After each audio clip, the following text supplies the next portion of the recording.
Welcome to Nita சமையல். இன்னைக்கு சண்டேக்கு வந்து ஒரு தீம்டு லஞ்ச் தாங்க சமைக்க போறோம். நான் காமிக்கிற இந்த பாத்திரத்தை பார்த்தாலே உங்களுக்கு தெரிஞ்சிருக்கும். ஆமாங்க, ஃபிஷ்ஷு. இன்னைக்கு வந்து சீ ஃபுட் ரிலேட்டடான தீம்டு லஞ்ச் தான் சண்டே ஸ்பெஷலாக ரெடி பண்ண போகிறோம். இன்னைக்கு என்னென்ன ஃபிஷ் எல்லாம் வாங்கியிருக்கேன்னு வாங்க பார்க்கலாம்.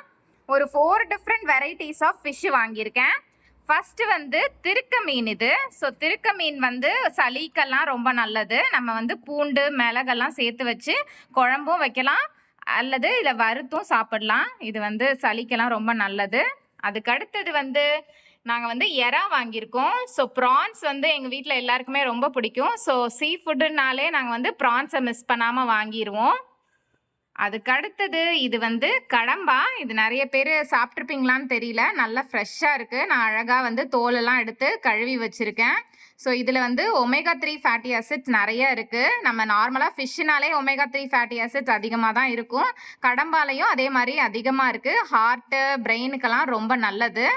ஸோ நீங்கள் கிடைச்சா நீங்களும் ட்ரை பண்ணி பாருங்கள். இது ஆக்சுவலி நானே தேடி தேடி வாங்கினேன். நிறைய கடையில் இல்லை, ஒரு கடையில் தான் ஃபைனலாக கண்டுபிடிச்சி வாங்கினோம்.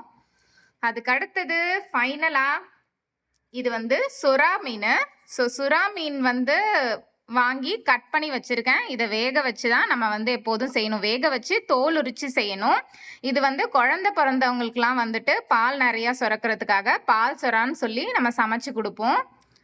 ஸோ இதுதான் இன்றைக்கி வந்து நாங்கள் மார்க்கெட் போயிட்டு வாங்கின ஃபிஷ் வெரைட்டிஸ். இதை வச்சு தான் நான் இன்றைக்கி சமைக்க போகிறேன்.